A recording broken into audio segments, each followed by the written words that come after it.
നന്നായിട്ട് ചെയ്തിട്ടുണ്ട്. കുറേ ടിസ്റ്റും റെഫറൻസ് ഒക്കെ ഉണ്ട്, അത് വന്ന് കാണും. எஸ்பெஷலி கிளைமேக்ஸ் லார்ஜ் ஸ்கேலில் பயங்கரமாக பண்ணியிருந்தாங்க.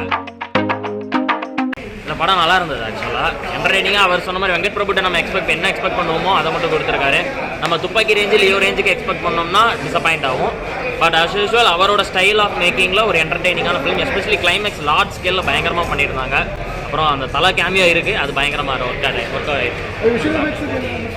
இல்லை ப்ரொடக்ஷன் வேல்யூலாம் பயங்கரமாக இருந்தது, அதுலலாம் எந்த குறையுமே இல்லை. லார்ஜ் ஸ்கேல் நான் சொன்ன மாதிரி தான். கிளைமேக்ஸ் ஒரு 40 மினிட்ஸ் எல்லாமே நல்லா இருந்தது. ஃபர்ஸ்ட் ஹாஃபில் மட்டும் கொஞ்சம் ஸ்ட்ரெச்சாக இருந்தது எமோஷன்ஸ், மற்றபடி every thing is good. Vijay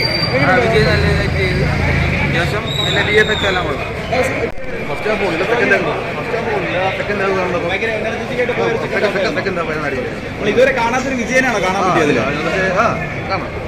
എങ്ങനെയുണ്ട്? ഡബിൾ റോളൊക്കെ എങ്ങനെ ഉണ്ടായിരുന്നു? കിടിലം കിടിലം. இந்த வருஷம் நாங்கள் தான் கிடிலம் விஜயனை பண்ண തന്നെയുണ്ട്. വെങ്കട് പ്രഭു നന്നായിട്ട് ചെയ്തിട്ടുണ്ട്. കുറേ ടിസ്റ്റും റെഫറൻസ് ഒക്കെ ഉണ്ട്, അത് വന്ന് കാണും. കുറേ സർപ്രൈസസും ഒക്കെ ആയിട്ടുള്ള തിയേറ്ററിൽ തന്നെ വന്ന് കാണേണ്ട പടം തന്നെയാണ്. കുറേ നല്ല നല്ല എലമെന്റ്സ് ഉണ്ട്.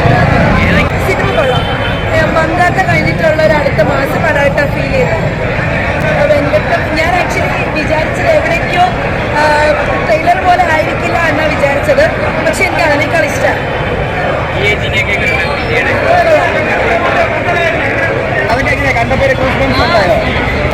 എല്ലാം മാസ് സീൻസാണ്. ഇതുവരെ കാണാത്തൊരു വിജയനാണ് ഈ സിനിമയിൽ കാണാൻ പോകുന്നത്. ഡബിൾ റോൾ നല്ല കാണാൻ പോകുന്നത്. അച്ഛനെക്കാട്ടി മോളിനെയാണ്. ഇളയ തലമുറയാണ് കുറേ സർപ്രൈസ് എലമെന്റ്സ് ഒക്കെ കുറേ ഉണ്ട്. സോ നിങ്ങൾ എല്ലാവരും പോയി കാണാം. ആരും വന്നിട്ട് റിവീൽ ചെയ്യേണ്ട. സർപ്രൈസ് റിവീൽ ചെയ്താൽ പിന്നെ നമ്മൾക്കത് തിയേറ്ററിൽ കാണുമ്പോഴത്തേക്കും ആ ഒരു ഇത് കാണുന്നത്. സോ ആരും എക്സ്പെക്ട് തിയേറ്റർ വാച്ച് ചെയ്യേണ്ട ഒരു എലമെന്റ് ഉണ്ട്. വിജയ് ഫാൻസ് ഇതൊരു ട്രീറ്റ് ആണ്. അല്ല, ആക്ഷൻ സീക്വൻസും commercial movie, family plus action പൊളിയാണ്. ഇൻട്രോ ബ്ലോക്ക് പൊളി. നമുക്ക് എക്സ്പെക്ട് ചെയ്യാൻ പറ്റില്ല, ഇതാണ് അടുത്ത നെക്സ്റ്റ് ലെവൽ എക്സ്പെക്ട് ചെയ്യാൻ പറ്റില്ല. Different journal. കുറേ ആൾക്കാർ അതിട്ട് കുറേ ആർട്ടിസ്റ്റ് ഉണ്ട്, പക്ഷേ ഇതുവരെ സീക്രട്ട് എഴുതി വെച്ചിട്ടുണ്ട്. ഡയറക്ടർ പൊളിച്ച് പൊളി. നമുക്ക് ഇത് ഫിക്ഷണൽ കമേഴ്ഷ്യൽ മൂവി. പ്രഡിക്റ്റബിൾ ആയിരുന്നു.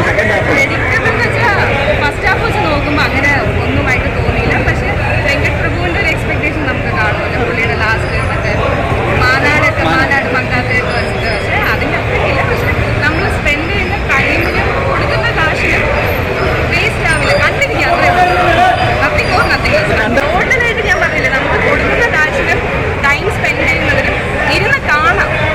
വേർത്താണോ ഈ കൊടുത്ത ഹൈപ്പിന് അത്രയും ഉണ്ടോ എന്ന് ചോദിച്ചാൽ ഐ ഡോണ്ട് നോ. പക്ഷെ നമുക്ക് വേസ്റ്റ് ആവില്ല. വൺ ടൈം ഇരുന്ന് നമ്മളൊരു കമേഴ്ഷ്യൽ ഫിക്ഷണൽ മൂവി കാണുമ്പം അതാണല്ലോ നമ്മൾ ഉദ്ദേശിക്കുന്നത്. അങ്ങനെ വന്നിരുന്ന് കണ്ടു പോവാ. That's it. അതേ ഉള്ളൂ. ആക്ഷൻ മാത്രമേ ഉള്ളൂ. നമ്മൾ ട്രെയിലറിൽ കണ്ടതല്ലേ. ഒന്നും പറയില്ല.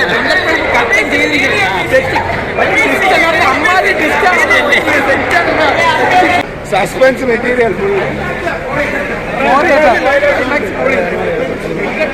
ചെയ്തിരിക്കും. ഓവറായിട്ടൊന്നും ചെയ്യില്ല. പക്ഷെ എന്താ പ്രശ്നം എന്ന് വെച്ചാൽ നമ്മളിത് എക്സ്പെക്ട് ചെയ്യുമല്ലോ ഫസ്റ്റ് ഹാഫിൻ്റെ ഒരു ബിൽഡപ്പ് വെച്ചിട്ട്. അതുപോലൊന്നും വന്നില്ല.